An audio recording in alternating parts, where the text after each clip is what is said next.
मुलांच्या आणि तरुणांच्या सर्जनशीलतेला चालना देण्याचं काम खुला आसमान हे मुक्त व्यासपीठ गेली काही वर्ष अथकपणे करत आहे. चित्रकला ही एक वैश्विक भाषा आहे हे आपण सर्वजण जाणतो. अशा या रंगांच्या सुंदर दुनियेतून जाणीवा आणि कल्पनाशक्ती साकार करण्यासाठी खुला आसमान व्हिडिओजच्या माध्यमातून नवनवीन कल्पना आपल्यासमोर आणत आहे. यापूर्वीच्या व्हिडिओमध्ये आपण पाहिलं आहे की नाटकाचे 8 घटक असतात.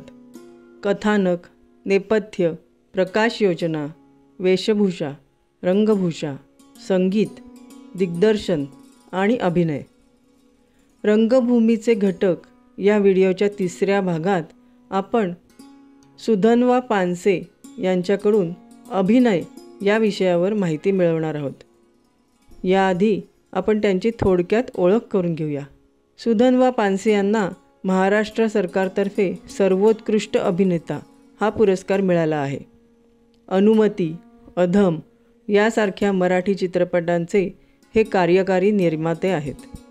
यांनी मराठी चित्रपटांमध्ये अभिनेता म्हणून काम केलं आहे. चित्रपटाची नावे आहेत फॅन्ड्री, डबल सीट, फास्टर फेणे इत्यादी.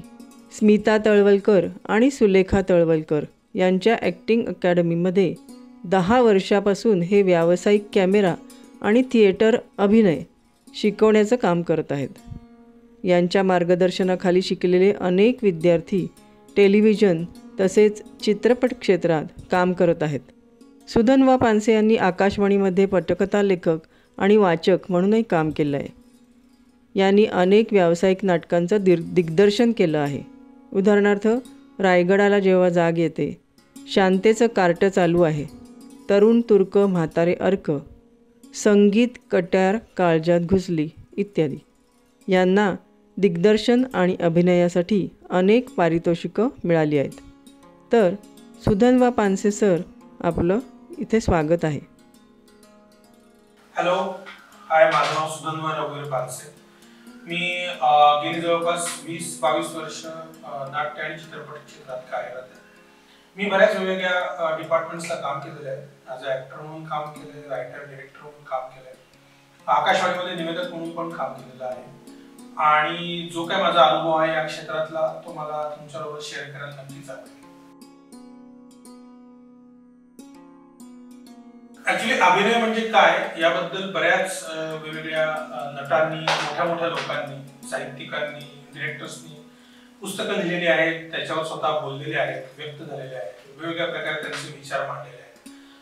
सो जेवढा मी अभ्यास केला त्याच्यावरनं मला एक गोष्ट लक्षात आली की अभिनयाची ना प्रत्येक ऍक्टरची एक अशी वेगळी व्याख्या असते आणि ती असावी लागते. त्यानुसारच अभिनय डेव्हलप होतो, उत्क्रांत होतो, अवघड मराठीमध्ये.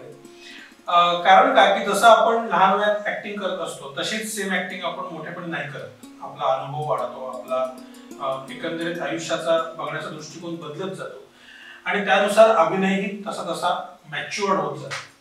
सो अभिनय म्हणजे काय याची व्याख्या मी सांगताना 2-3 गोष्टींचा त्याच्यामध्ये उल्लेख करेन, अंतर्भाव करेन. त्यातली पहिली गोष्ट म्हणजे भावनांचं सादरीकरण किंवा प्रकटीकरण असं म्हणू आपण. माणूस हा भावना प्रधान प्राणी आहे असं आपण सगळ्यांनी ऐकलं असेल, खूपदा ऐकलं असेल. पण या भावनांचं अतिशय परिणामकारकरित्या सादरीकरण करणं म्हणजे अभिनय. अगदी थोडक्यात सांगायचं म्हणजे काय की प्रेक्षक जेव्हा एखाद्या नटाला किंवा नटीला स्टेजवर बघतात, ऍक्टिंग करतात किंवा कॅमेरासमोर बघतात, तेव्हा त्या नटाचं पर्सनल लाईफ किंवा त्या नटीचं पर्सनल लाईफ याच्याशी त्यांना असं घेणं देणं नसतं. त्या नटाने ती भूमिका कशी परिणामकारकरित्या केलेली आहे हे प्रेक्षकांना बघायचं असतं. सो अशी बरीच उदाहरणं तुमच्या डोळ्यासमोर असतील. जेव्हा तुम्हाला एखादा हिरो हिरोईन आवडते म्हणजे काय आवडतं तर त्यांनी केलेले रोल आवडतात, बरोबर. ती व्यक्ती पर्सनली कशी हा पुढचा मुद्दा येतो, पण मुळात तुम्हाला त्याचं काम आवडतं म्हणून तुम्हाला ती व्यक्ती आवडते. सो तसंच आहे की अभिनयाचं तुम्हाला त्यांनी केलेली जी भूमिका आवडते म्हणूनच तुम्हाला ती व्यक्ती आवडते किंवा तो रोल आवडतो. सो हे जे परिणामकारकरित्या भावनांची मांडणी जी तुमच्या समोर केलेली असते तो चांगला अभिनय असतो. आता पुढचा मी दुसरा एक दाखला देईन. रंगभूमीमध्ये व्यावसायिक आणि प्रायोगिक अशी 2 पद्धतीची नाटकं म्हणली जातात. तसंच नाट्यप्रकार हा व्यवसाय प्रयोग असं काही नसतो, तो तो नाटकाचा प्रयोग हा नाटकाचा प्रयोग असतो. पण तरी पण या दोन्हीमध्ये व्यावसायिक पद्धतीचा अभिनय हा थोडासा ना साचेबद्ध असतो. म्हणजे ठराविक प्रकारचा राग, ठराविक प्रकारचं दुःख, ठराविक प्रकारचा आनंद, त्याला एक चौकट असते. त्या पद्धतीने व्यक्त झालं तर प्रेक्षकांना ते भावतं किंवा त्याचा आनंद मिळतो. तुम्ही जर प्रायोगिक किंवा वैचारिक नाटकांकडे गेलात तर त्याच्यामधली जी त्याच्यामधलं जे भावनांचं प्रगटीकरण असतं ते प्रगटीकरण हे थोडंसं वेगळ्या प्रकारे असू शकतं. म्हणजे काय, त्याला ऍक्टिंगच्या लँग्वेजमध्ये सटल ऍक्टिंग असं म्हणतात. की राग जरी आलेला असला त्या कॅरेक्टरला तरी नॉट नेसेसरी की तो आवाज वाढवून, जसं आपण रागाच्या भरात ओरडणं म्हणतो किंवा वस्तूंची आदळआपट करणं म्हणतो. सो प्रायोगिक नाटकांमध्ये ते करतीलच असं नाही. म्हणजे राग आलेला असतो त्या व्यक्तीला, त्या पात्राला, त्या कॅरेक्टरला, पण त्याचं सादरीकरण, जो आपला महत्वाचा मुद्दा आहे, त्याचं सादरीकरण हे वेगळ्या प्रकारे केलेलं असतं. सो हे जे प्रायोगिक नाटकांमधला आणि व्यावसायिक नाटकांमधला फरक आहे त्याच्यानुसार ऍक्टिंगची व्याख्या थोडी बदलते. त्यामुळे व्यावसायिक नट हे प्रायोगिक नाटकांमध्ये ऍक्टिंग त्यांची ती वेगळ्या प्रकारे दिसून येते. म्हणजे तो जो फरक आहे हा लगेच प्रेक्षकांना समजून येतो. सो अभिनयाची व्याख्या आहे त्यामुळे हा एक दाखला मी देईन. आणि तिसरा दाखला मी देईन तो म्हणजे सायकोलॉजीचा.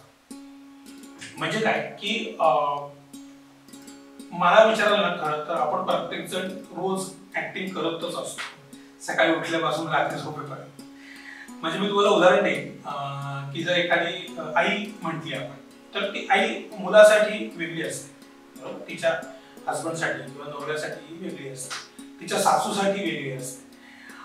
म्हणजे काय असतं की ती व्यक्ती म्हणून तीच असते, पण ती वेगवेगळ्या पद्धतीने व्यक्त होत असते तिच्या मुलासमोर, नवऱ्यासमोर आणि सासूसमोर. सो एक प्रकारची ऍक्टिंगच आहे असं मला वाटतं. आणि असं प्रत्येक व्यक्तीच आहे. जर तुम्ही मुलगा म्हणला तर तो वडिलांसमोर वेगळा असतो, त्याच्या मित्रांबरोबर वेगळा असतो, तो शिक्षकांसमोर त्याच्या वेगळा बिहेव करतो. सो हे जे काही पॅटर्न्स आहेत वागण्यातले, हे ऑफकोर्स सायकोलॉजीशी रिलेटेड आहे. आणि म्हणून मला असं वाटतं की अभिनय हा माणसाला जन्मजातच करावाच लागतो, कारण तो केल्याशिवाय त्याला सोसायटीमध्ये चांगल्या पद्धतीने वावरता येत नाही. फॉर एक्झाम्पल, एखाद्या माणसाला सायकोलॉजीचं आपण उदाहरण घेऊ, आपण त्या विषयावर बोलतो. सायकोलॉजी, एखाद्या माणसाला खूप दुःख असेल किंवा तो फ्रस्ट्रेट झाला असेल, सो तो त्याच पद्धतीने त्याच सगळ्या भावना घेऊन जर समाजामध्ये वावरला तर तो ऑड मॅन आउट होतो. म्हणजे तो सोसायटीमध्ये तेवढा ऍक्सेप्ट होत नाही, कारण सोसायटीचे काही नियम आहेत त्यानुसारच वागणं अपेक्षित आहे प्रत्येकाला. सो तिथं त्याला अभिनय करावाच लागतो. सो असं माझ्या म्हणण्याचा अर्थ आहे की अभिनय हा सायकोलॉजिकल पॉइंट ऑफ व्ह्यू आपण रोज करत असतो. त्यामुळे अभिनयाच्या व्याख्येमध्ये हेही येतं की अभिनय हा काय म्हणतात अंगभूत असतोच, फक्त तो व्यावसायिकरित्या किंवा प्रायोगिकरित्या किंवा नाटक किंवा फिल्म्स किंवा टेलिव्हिजन सिरियल्स याच्यामध्ये व्यक्त करण्यासाठी जो पॉलिश्ड अभिनय लागतो, तो अभिनय शिकण्यासाठी पुढे तुम्हाला प्रयत्न करावे लागतात, नंबर 1. आणि त्यातनं तुम्हाला परिणामकारक भावनांची मांडणी जमू शकते. सो अभिनयाची व्याख्या करण्यासाठी अशा विविध प्रकारे आहे.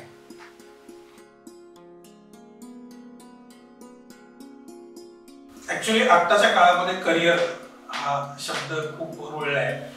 एखाद्या गोष्टीत बाबा करिअर करणं, मेडिकल लाईन मध्ये करिअर करणं, इंजिनिअरिंग लाईन मध्ये करिअर करणं.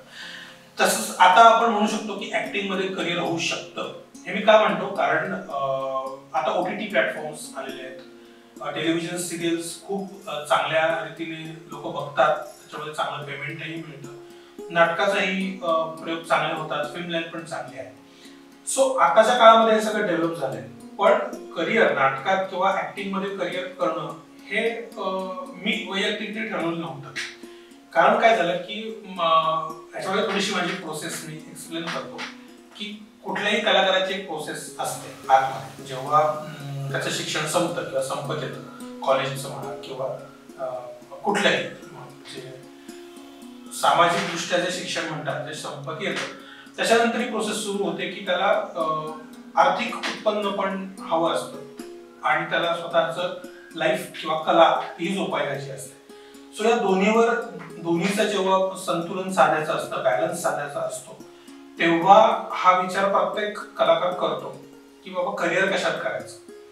की ऍक्टिंग मध्ये करायचं का अजून कुठले जे आपण ज्याच्यामध्ये रूढ अर्थाने शिक्षण घेतले त्या गोष्टीत करायचं, की अजून त्या नवीन शिकायचं का लाईन बदलायची वगैरे वगैरे, हे समस्त तरुणांच्या मनात हे कन्फ्युजन असतं आणि ते चांगलं आहे. Confusion is good and that time. So त्याच्यामुळे माझ्या मनात ते कन्फ्युजन होतं. सुदैवाने काय झालं की माझ्या वडिलांपासून म्हणजे माझ्या आजोबांपासून हा सगळा जर्नी चालू झाला. माझे आजोबा वसंतराव पळशीकर आईचे वडील, सो ते अतिशय सुंदर संगीत नाटकात काम करायचे. ते गायक पण होते आणि संगीत नाटकात काम पण करायचे, ते तबला पण वाजवायचे. त्यामुळे लहानपणी जेव्हा मला त्यांचा एक छान सहवास लागला काही काळ, तेव्हा माझ्यावरती नकळत संस्कार होत गेले असले पाहिजेत. त्यातनं माझ्या आईनेही मला दुसरीपासनं अक्षरशः दुसरीपासनं, जेव्हा माणसाला कपडे घालायला पण जास्त समजत नसतं तेव्हापासून मला बालनाट्यात काम करायला सोडलं. शाळेची गॅदरिंग्स वगैरे तो एक प्रकार मी अनुभवला. माझे वडील पण उत्तम ऍक्टर होते.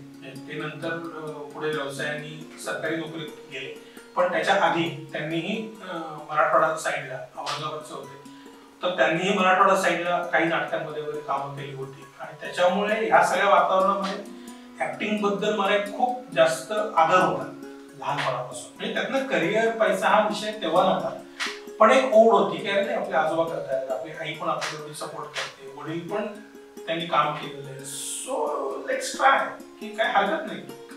मग जसं जसं मी बालनाट्यात काम करायला सुरुवात केली तसं तसं मला जाणवायला लागलं की आपण करू शकतोय. लोक अप्रिशिएट करतायत, लोक टाळ्या वाजवतायत, लोकांना आवडतंय, आपण केलेलं काम लोकांपर्यंत पोहोचतंय. आता तेवढ्या वेळात तेवढंच कळत असतं की लोक टाळ्या वाजवतायत, हो छान, आपल्याला आनंद मिळतो, कॉन्फिडन्स वाढतो.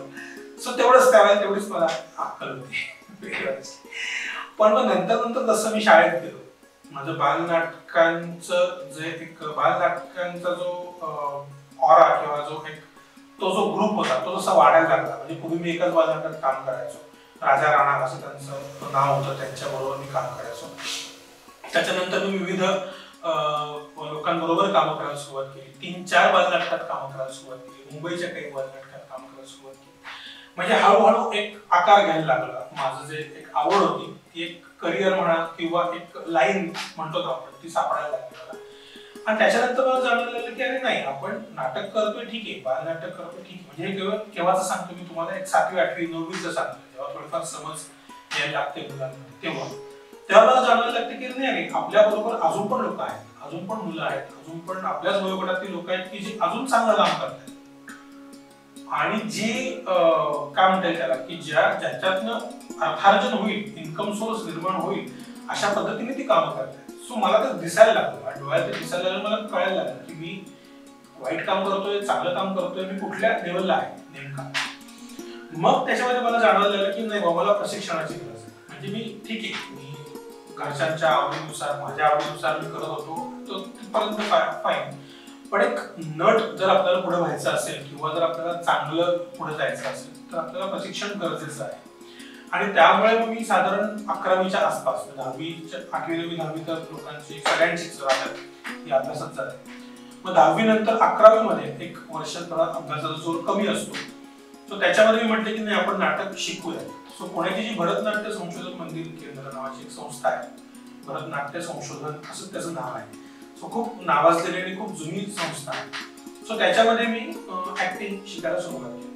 तेव्हा मग आमचे गुरु प्रभाकर पणशीकर सर, त्यांच्या बरोबर मी बराच काम होतो. त्यांनी आम्हाला खूप चांगली लेक्चर्स दिली आणि तिथून मला म्हणजे माझं पूर्ण मतपरिवर्तन झालं. नाट्य क्षेत्राकडे बघण्याचा दृष्टिकोन माझा पूर्ण बदलला. म्हणजे आधीचे फक्त टाळ्या किंवा जे एक लोक अप्रिशिएट करतायत त्यातून आपल्याला आनंद होतोय, त्याच्या पलीकडे जाऊन नाट्य कला ही काय असते आणि नाट्य कला ही पूर्ण आत्मसात करण्यासाठी कशा पद्धतीने प्रयत्न करावे लागतात, श्रम घ्यावे लागतात, कष्ट घ्यावे लागतात, याची जाण माझ्यामध्ये यायला सुरुवात झाली असे म्हणेन. आणि तिथून मग मी वेगवेगळ्या पद्धतीने पुढे करिअर म्हणून दृष्टीकडे बघायला. पण ह्याच्यामध्ये मी एक सगळ्यांना सांगू इच्छितो, म्हणजे आता जी तरुण मुलं जी बघत असतील त्याच्यासाठी, की मी कुठेही करिअर नाही सोडलं. मी स्वतः BSc शिकलो, मी स्वतः MBA फायनान्स झालो. सो मी कुठेही करिअर बाबा अभ्यास जो आपला रूढ अर्थाने आपण अभ्यासाची लाईन सोडून हे करा वगैरे असे काही लोक म्हणतात, सो त्याला मी कधी पाठिंबा देत नाही. हा, काही लोक असे असतात की जी म्हणतात की तुम्ही BA इन ड्रामा करा, MA इन ड्रामा करा. जे पुणे विद्यापीठाचे, सावित्रीबाई फुले विद्यापीठाचे काही कोर्सेस आहेत, मुंबई युनिव्हर्सिटीचे काही कोर्सेस आहेत. सो तुम्ही पूर्णपणे ते केलं तरी हरकत नाही, पण तुम्ही याच्यातलं शिक्षण घेणं, डिग्री घेणं हे गरजेचं आहे. सो अशा रीतीने त्यावेळेला सुद्धा मी नाटकाच्या प्रवाहात मूळ पडलो आणि मग करिअर म्हणून निवडण्यासाठी माझा विचार सुरू झाला की ओके ठीक आहे, या क्षेत्रामध्ये आपण करिअर करू शकतो, म्हणजे थोडी माझी ॲबिलिटी आहे असं मला जाणवतं. अजून एक मुद्दा मला इथे अधोरेखित करायचा आहे की काय होतं बऱ्याचदा की आपल्याला आतून असं वाटत असतं की आपण खूप चांगले ऍक्टर आहोत, पण लोकांना तसं वाटत नसतं. हा एक खूप विनोदी भाग आहे, कारण बऱ्याचदा काय होतं की लोक या गैरसमजाखाली ना स्वतःचा खूप वेळ वाया घालवतात की नाही बाबा मी खूप चांगला ऍक्टर आहे, खूप चांगला ऍक्टर आहे, असं करत करत ते स्वतःला खूप जास्त प्रेशराईज करतात आणि मग ऍक्टिंगच्या नावाखाली ते स्वतःच थोडाफार स्वतःचा विनोद बनवून घेतात. सो मला हे सांगायचं की हे टाळण्यासाठी मग प्रत्येकाने स्वतःला कम्पेअर करून बघितलं पाहिजे ऍट वन पॉइंट, की आता सगळ्यांकडे हातात मोबाईल असतात, बऱ्याचशा लोकांच्या मोबाईलमध्ये कॅमेरे असतात किंवा तुमच्या मित्रांच्याकडे कॅमेऱ्याचे मोबाईल्स असतील. सो तुम्ही तुमचे व्हिडिओ शूट करा, तुम्ही स्वतःला कम्पेअर करून बघा की मी खरंच चांगली ऍक्टिंग करतो का, कॅमेरा समोर चेहरा हलतो का, मी बोललेलं व्यवस्थित लोकांना समजतं का, ज्याला अगदी व्यावसायिक भाषेमध्ये ज्याला ऑडिशन असं म्हणतात, ऑडिशन म्हणजे हेच असतं काही वेगळं. सो हे म्हणजे जस्ट एक सल्ला म्हणून देतो मी, फ्रेंडली सल्ला, की या गोष्टी तुम्ही केल्यानंतर तुम्हाला जाणवतं आपली कंपॅरिझन होते बाकीच्या लोकांची की ओके आपण खरंच करू शकतो का नाही करू शकतो. सो ही कंपॅरिझन करणं या पॉइंटला खूप गरजेचं असतं सुरुवातीच्या काळात, म्हणजे तुम्हाला दूध का दूध और पाणी का पाणी त्याला म्हणतात ना, तसं ते कळतं की बाबा हा ठीक आहे आपण करू शकतो. सो अशीच प्रोसेस माझ्या बाबतीत घडली, फक्त त्यावेळेला कॅमेरे वगैरे नव्हते, त्यावेळेला आमचा ग्रुप होता भरतनाट्य संशोधन मंदिरच्या जवळपास 30-40 मुलांचा, आणि तेव्हा आम्हाला एक समजत गेलं की बाबा नाही ऍक्टिंग आपण चांगली करतोय नाही करतो, कारण माझ्या समोर खूप ऍक्टर होते ना, ते ऍक्टिंग करत होते, माझ्याच वयोगटातली मुलं अशा काही लहान काही मोठी. सो मला कळत होतं, मला त्यांच्याकडे डायरेक्ट फीडबॅक मिळत होता की हे चुकतंय, कमी करतोय, हे वाईट आहे, चांगलं. प्रत्येकाची प्रोसेस होईच असं नाही, म्हणून मी तो कॅमेराचा ऑप्शन. पण हे पण जर तुम्ही एखादा ग्रुप जॉईन करून जर हे केलं ते इट इज अ बेस्ट. त्याच्यातनं तुम्हाला लगेच कळेल की तुम्ही खरंच ऍक्टर आहात का, तुम्ही ऍक्टिंग करू शकता. सो हा निर्णय घेतल्यानंतर मग तुम्ही याच्यामध्ये करिअर निवडायचं की नाही निवडायचं हा विषय तुमच्यापर्यंत येतो. पण मला तेच शेवट या विषयाचा असा करतो की एखादी चांगली फॅमिली बॅकग्राऊंड असणं, एखादं खूप चांगलं रंगरूप असणं किंवा खूप चांगली पर्सनॅलिटी, सरळ नाक, आपल्याकडे वळणात आली, चेहरा असाच पाहिजे वगैरे, फिजिक असं पाहिजे, फिगर पाहिजे, या सगळ्या गोष्टींचा आणि ऍक्टिंगचा संबंध नाही. काय की हे खूप काही गैरसमज आहेत आपल्या सोसायटीमध्ये. सो ते मी इथं सांगू इच्छितो की ऍक्टिंग करणारे सगळेच लोक दिसायला हिरो असले पाहिजेत असं काही नाही, असं कुठेही व्याख्या नाही. त्यामुळे तुमच्या दिसण्यावर तुमची ऍक्टिंग अवलंबून आहे हे डोक्यातनं पूर्णपणे काढून टाका. आजकाल OTT आणि जे काही टेलिव्हिजन सिरियल्स, OTT प्लॅटफॉर्म त्याच्यामुळे ज्या अमाप संधी उपलब्ध झालेल्या आहेत त्याच्यामध्ये उलट तुम्ही बघाल की जे लोक हिरो नाहीयेत दिसायला, त्यांची पर्सनॅलिटी हिरोइझम मध्ये नाहीयेत, हिरो सारखे दिसत नाहीत, त्यांना जास्त संध्या मिळतात. सो आताचा काळ खूप बदललाय, त्यामुळे तुम्ही जर याच्यामध्ये करिअर करू इच्छित असाल तर तुम्ही जरूर जरूर जरूर विचार करा, कारण खूप सुंदर करिअर याच्यामध्ये होऊ शकतं. आणि या सगळ्याचा विचार करून मीही या क्षेत्राची निवड केली आणि आता खूप चांगलं माझं काम चालू आहे. सो अशा पद्धतीने माझा करिअरचा प्रवास सुरू झाला, चालू आहे आणि चालू आहे.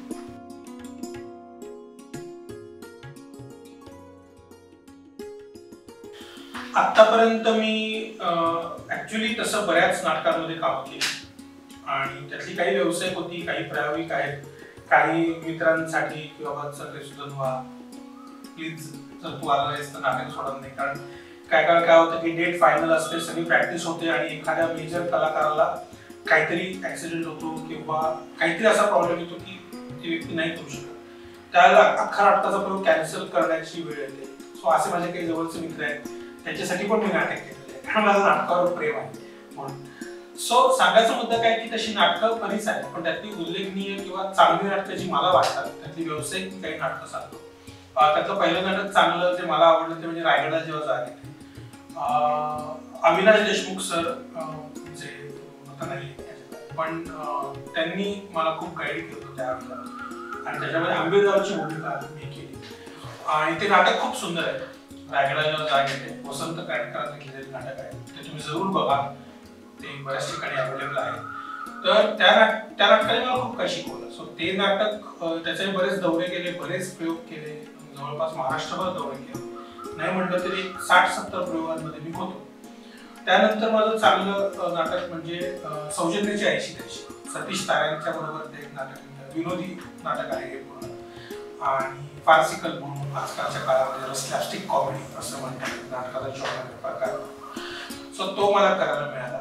आणि त्या नाटकाचा हा अनुभव असा आहे, थोडासा अनुभव पण सांगतोय. म्हणजे काय, सतीश तारे म्हणजे विनोदातले खूपच ग्रेट मानले जातात आणि ते खरंच खूप ग्रेट आहे. म्हणजे स्टेजवर आपली ज्यांना नाटक प्रोसेस थोडीफार माहिती आहे त्यांनाही माहिती असेल, पण ज्यांना माहित नाही त्यांच्यासाठी सांगतो की स्क्रिप्ट असते, त्याला संहिता म्हणतात, आणि ती संहिता पाठ करायची असते कलाकारांनी. समजा ए आणि बी असे दोन कॅरेक्टर असतील तर ए चे काही संवाद असतात, बी चे काही संवाद असतात, आणि त्या दोघांचा संवादाच्या देवाणघेवाणीमधून तो सीन तयार होतो. सो अशी नाटकाची संहिता पाठ करून, स्क्रिप्ट पाठ करून आम्ही सगळे नाटकाच्या प्रयोगाच्या दिवसापर्यंत, ज्याला रंगीत तालीम म्हणतात, नाटकाच्या प्रयोगाच्या आधीची dress rehearsal, with costume, with property, सगळं विथ म्युझिक, लाईट्स वगैरे, अशी सगळी जी तालीम असते त्याला रंगीत तालीम म्हणतात. सो त्या तालमीपर्यंत सतीश तारे हे अगदी एखाद्या काय म्हणतात त्याला संहितेतल्या स्क्रिप्ट फॉलो करून आहे तसं संवाद घ्यायचं. अगदी खूप चांगल्या रीतीने लेखकाने जे लिहिले ते संवाद घ्यायचे. एकदा स्टेजवर गेले, समोर प्रेक्षक आले आणि प्रेक्षकांनी टाळ्या आणि हसून सगळ्या विनोदाला दाद द्यायला सुरुवात केली की सतीश तारेजींचा जो काही विनोदाचा जो भाग, जो आम्हाला कलाकारांना माहितीच नसायचा, तो बाहेर यायचा स्टेजवर, आणि त्याला ऍडिशन्स असं म्हणतात. आणि ते इतके ऍडिशन्स घ्यायचे की स्टेजवरचे कलाकार सुद्धा हसायला लागायचे. सो हा माझा अनुभव इतका वेगळा होता, कारण आतापर्यंत मला ज्या लोकांनी शिकवलं त्यांनी मला हे सांगितलं होतं की बाबा संहिता पाठ करायची आणि मग तसेच वाक्य घ्यायची, मग ती चुकवायची नाही वगैरे. म्हणजे साधारण बुकिश म्हणतो ना, पुस्तकी नॉलेज माझ्याकडे तोपर्यंत होतं. जेव्हा ऍक्च्युअल प्रॅक्टिकल मी बघितलं की बाबा विनोदाची पातळी न सोडता त्या स्क्रिप्टला, त्या स्टोरीला, त्या सगळ्या विषयाला अनुसरून अतिशय उच्च दर्जाची निर्मिती, विनोद निर्मिती कशी करायची हे सतीश तारेकडनं मी शिकलो. की आणि लोक त्याला टाळ्या वाजवायचे, आम्ही सुद्धा स्टेजवर त्यांना दाद द्यायचो की नाही अरे हा विनोद खूप सुंदर तुम्ही घेतला, ऍडिशन हा कुठे तालमीत घेतलेला नसतो. तर हे मला त्या नाटकामध्ये शिकायला मिळालं. त्यानंतर पुण्याची एक रसिक मोहिनी नावाची संस्था आहे, भाग्यश्री देसाई असं त्याच्या निर्मात्या आहेत त्या संस्था, त्यांच्याकडनं टिटवाळा फास्ट, त्यांच्याकडनं बरीच नाटकं चालू असतात आणि भूमीवर येत असतात. तो टिटवाळा फास्ट या नाटकामध्ये मी भूमिका केली आणि त्यातनं पण मला खूप गोष्टी शिकायला. त्याच्यामध्ये थोडासा डान्स होता, थोडंसं 2-3 वेगवेगळी पद्धतीची कॅरेक्टर्स होती आणि त्या नाटकाच्या प्रॉपर्टीज पण मी करायचो. आता हे डिटेल्स काय असतात ते मी पुढच्या काही व्हिडिओमध्ये सांगेन तुम्हाला, पण बाकीची पण काही जबाबदारी मी घेतल्या होत्या. प्रॉपर्टीज करणं म्हणा किंवा थोडंफार नाटकाच्या शोचं मॅनेजमेंट करणं म्हणा. सो हे करून मी अभिनय करायचो. सो त्या ह्याच्यामध्ये मला हे सगळं शिकायला मिळालं की नाटकाच्या प्रयोगाचं पूर्ण मॅनेजमेंट, व्यवस्थापन कसं करायचं, कलाकारांच्या तारखा घेणं, रंगमंदिराच्या तारखा बुक करणं, त्यासाठी लागणारे व्यवहार, त्याचे टॅक्सेस, मग कशा पद्धतीने सगळ्या कलाकारांना एकत्र आणून त्यांना व्यवस्थित कॉस्ट्युम त्यांचे तयार करून त्यांना स्टेजवर त्या वेळेमध्ये प्रॉपर शो सुरू करण्यासाठी ज्या ज्या गोष्टी लागतात, नेपथ्य आलं, लाईट्स आले, म्युझिक सिस्टीम आली, त्या सगळ्या बारक्या गोष्टींचं व्यवस्थापन कसं करायचं हे सगळं मी त्या वेळी शिकलो. So that was a very nice experience and life changing experience for me. त्यांनी माझं आयुष्य खूप बदलून गेलं त्या नाटकामध्ये. सो अशी काही महत्वाची नाटकं की ज्याच्यामुळे मी खूप गोष्टी शिकत गेलो आणि मला खूप गोष्टींचे वेगवेगळे अनुभव येते. सो ही व्यावसायिक नाटकं मी सांगू शकतो की याच्याबद्दल मला खऱ्या गोष्टींनी शिकायला मिळाल्या.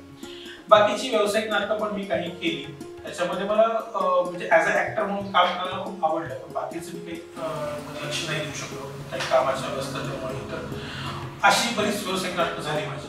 त्याच्यानंतर प्रायोगिक नाटकांमध्ये सुद्धा मी काही स्वतः लिहिलेली नाटकं होती. पूर्णविराम नावाचं नाटक मी स्वतः लिहून दिग्दर्शित केलं. त्यातनं मला ऍक्टिंग म्हणजे ऍक्टर लोकांना काय सांगायचं, ऍक्टर लोकांना कशा पद्धतीने दिग्दर्शन करायचं हे शिकायला मिळालं. त्याच्यामुळे मला माझ्या ऍक्टिंग मध्ये पण मी काय चुका करतो आणि त्या कशा नाही केल्या हे पण कळेल. सो हाही एक भाग असतो की म्हणजे माझा वैयक्तिक मत आहे की प्रत्येक ऍक्टरने नाटक बसवून बघितलं पाहिजे, म्हणजे त्याला कळतं की ऍक्टर म्हणून जेव्हा ती व्यक्ती काम करत असते तेव्हा ती कशा पद्धतीने चुका करते आणि दिग्दर्शकाला किती तसा त्रास होत असतो.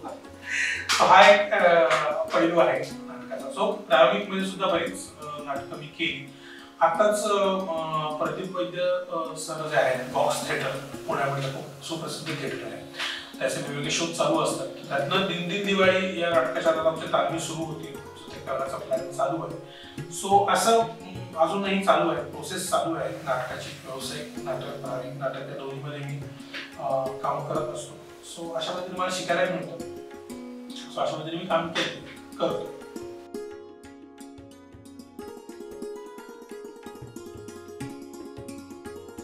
तर आतापर्यंत मी ज्या ज्या भूमिका केल्या तर त्या खऱ्या अर्थाने सगळ्याच आव्हानात्मकच होत्या माझ्यासाठी. कारण कसं असतं की तुम्ही जेव्हा एखादी नवीन भूमिका पेरायला जाता किंवा करायला जाता तेव्हा त्याचा खूप अभ्यास करावा लागतो. कारण आणि तो अभ्यास करून लोकांना, जसं मी पहिल्यांदा सांगितलं होतं की ते परिणामकारकरित्या ती भावना मांडणे लोकांसमोर हे ऍक्च्युअल त्या क्षणी स्टेजवर जमलं पाहिजे.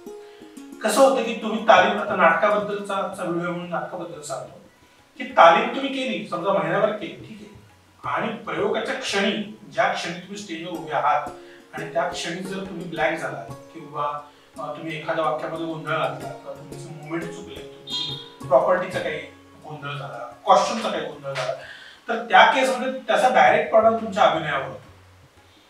आणि ते आव्हान जास्त असतं असं मला वाटतं की तुम्ही त्या क्षणी ते 2 तास ते 3 तास ती भूमिका काही एकही चूक न होऊ देता स्टार्ट टू फिनिश करणं हे खूप आव्हानात्मक असतं. म्हणून आजकालच्या काळात सुद्धा थिएटर आर्टिस्टला जास्त प्राधान्य देतात फिल्म इंडस्ट्रीमध्ये आणि सिरियल इंडस्ट्रीमध्ये. कारण त्याला माहिती असतं की व्यक्ती नाही चुकणार कॅमेऱ्यासमोर, कारण तिला 2-2 तास 3-3 तास न चुकता सगळ्या गोष्टी करायची सवय लागलेली आहे. असो त्या विषयाकडे नंतर. तर माझ्या आव्हानात्मक भूमिका कुठली, तर मी या सगळ्या भूमिका खूप आव्हान म्हणूनच केल्या. आणि मी जसं मगाशी सांगितलं तसं प्रत्येक भूमिकेने मला काहीतरी खूप शिकवलं की बाबा प्रॉपर्टी कशी हँडल करायची हे टिटवापास नाटकाने शिकवलं, नाटकाचं व्यवस्थापन कसं करायचं हे शिकवलं. त्याच्यानंतर हंबीररावजींनी केले त्या भूमिकेने मला वेगळं शिकवलं, इतिहासाचा अभ्यास कसा करायचा. हा मुद्दा मी थोडासा एक्सप्लेन करतो. रायगडा जेव्हा जाग येते हे ऐतिहासिक नाटक आहे.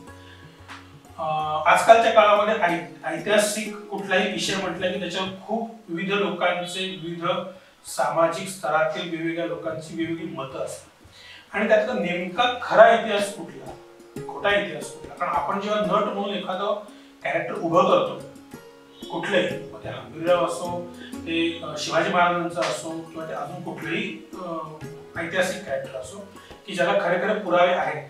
सो नटांनी फक्त स्क्रिप्टचा अभ्यास करून नाही चालत. सो तुम्हाला ते ऐतिहासिक पुरावे सुद्धा तपासावे लागतात, तुम्हाला त्याची दखल घ्यावी लागते, तुम्हाला त्याचा अभ्यास करावा लागतो आणि हे करून तुम्हाला ती भूमिका लोकांच्या समोर उभी करावी लागते आणि हे आव्हानात्मक असते. सो कुठलीही ऐतिहासिक भूमिका करताना यू हॅव टू स्टडी, तुम्हाला अभ्यास करावाच लागतो आणि तिथं तो नट नाही चुकत.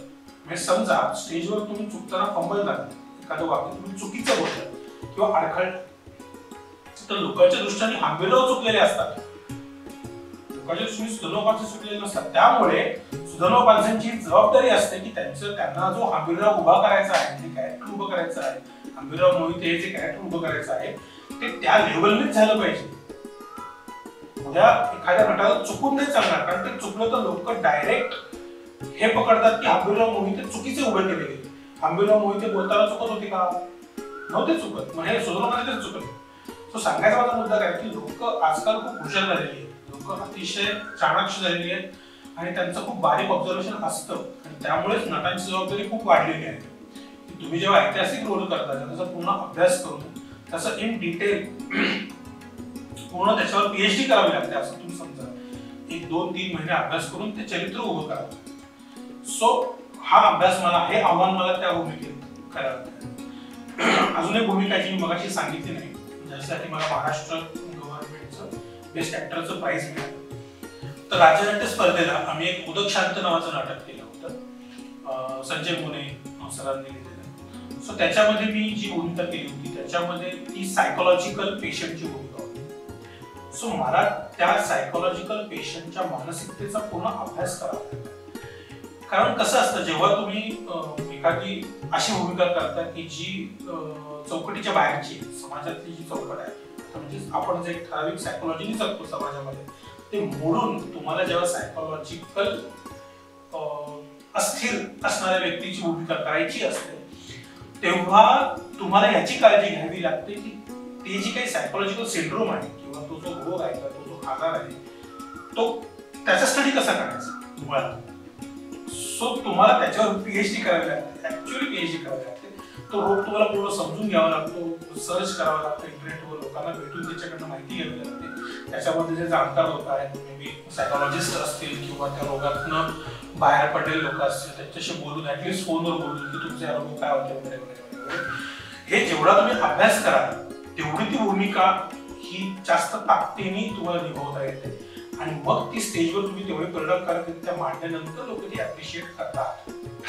सो हे एक आव्हान, ही एक आव्हानात्मक भूमिका होती. सो शेवटी मी असं सांगेन की ह्या ज्या सगळ्याच भूमिका आहेत त्या करण्यासाठी तुम्हाला वेगवेगळ्या प्रकारची आव्हानं घ्यावी लागतात आणि ती आव्हानं तुम्ही स्वीकारणं, ती भूमिका चांगली करणं, हे कुठल्याही नटाच्या दृष्टीने खूप जास्त आनंदाची गोष्ट असते. आणि ऑफकोर्स मला त्याचा खूप अभिमान पण वाटतो की मी चांगल्या भूमिका केल्या, सुदैवाने मला चांगल्या भूमिका मिळत गेल्या आणि अजूनही प्रोसेस चालू आहे, मिळत राहतील. सो लेट्स सी पुढच्या कुठले कुठले आव्हानं माझ्यासमोर येत आहेत. नक्कीच मला ती करायला आवडते. मी केलेल्या नाटकांमध्ये अजून काही नाटकांचा उल्लेख मला करावासा वाटतो की जी राज्यनाट्य स्पर्धेमध्ये होतात. आता राज्यनाट्य स्पर्धा याच्यावर थोडीशी माहिती देतो कारण बऱ्याच लोकांना ती माहिती नसते. सो महाराष्ट्र गव्हर्नमेंटच्या कडून मराठी राज्यनाट्य स्पर्धा, हिंदी राज्यनाट्य स्पर्धा, संस्कृत राज्यनाट्य स्पर्धा, बाल राज्यनाट्य स्पर्धा अशी दरवर्षी होत असते. याच्यामध्ये 2 अंकी नाटकं, एकांकिका, संगीत राज्यनाट्य स्पर्धेमध्ये 3 अंकी नाटकं, असे त्यांचे वेगवेगळे नियम असतात, ते तुम्हाला त्यांच्या वेबसाईटवर मिळतील. पण अशामध्ये ना चांगला कलाकार तयार होण्यासाठी खूप मदत होते या स्पर्धांची. तर अशा राज्यनाट्य स्पर्धेमध्ये ज्या नाटकात मी काम केलं त्यातली 2-3 निवडक नाटकं मला सांगावीशी वाटतात. त्यातलं एक होतं माटिका आहे कुमार, हे नाटक होतं आणि दुसरं होतं नात्यांचे गणित. तर या नाटकाचे दोन्ही विषय जे होते ते खूप वेगळे होते. तर त्या विषयाबद्दल पण थोडंसं मी सांगू इच्छितो. गडचिरोली भागामध्ये घडलेल्या आतंकवादी घटनांच्यावर आधारित जे नाटक होतं ते माटिका आहे कुमार. आता महाराष्ट्रातल्या पुण्यासारख्या अतिशय वेगळ्या भागात माझा जन्म आणि सगळं वाढ झाली आणि एकदम गडचिरोली भागातल्या आतंकवादी विषयावर नाटक करणं हे एका ऍक्टरच्या दृष्टीने खूप आव्हान असतं, कारण तो सगळा अभ्यास करावा लागतो. सो हे सगळं आम्हाला करावं लागलं त्या सगळ्या नाटकाच्या प्रोसेसमध्ये. सो तो एक खूप मोठं आव्हान होतं आणि ज्यांना ऍक्टिंग शिकायची असते किंवा करायची आहे त्यांच्यासाठी अशी आव्हानं घेणं खूप चांगलं असतं. ज्यांना शिकायची इच्छा आहे त्यांना मी सांगू इच्छितो की तुम्ही अशी नाटकं करा वेगवेगळ्या विषयाची, तरी तुम्ही एक ऍक्टर म्हणून खूप चांगले डेव्हलप व्हाल. दुसरं जे नाटक होतं नात्यांचे गणित, ते कोकणातलं होतं. म्हणजे आता पुन्हा एकदा तेच झालं की मी पुण्यातला माणूस आणि कोकणी भाषा, त्याच्यामधला बोलणे, त्याच्यामधलं चालणं, राहणीमान, हे सगळं अंगीकारून तुम्हाला नाटक करावं लागतं. सो परत तोच विषय की पूर्ण आपल्या प्रदेशाबाहेरचं आपल्याला पूर्ण नवीन असलेल्या गोष्टींचा, समाजाचा अभ्यास करून नाटक करायला लागणं हे खूप आव्हानात्मक असतं आणि तशी आव्हान लोकांनी घेतलीच पाहिजे ज्यांना याच्यामध्ये शिकायचं आहे.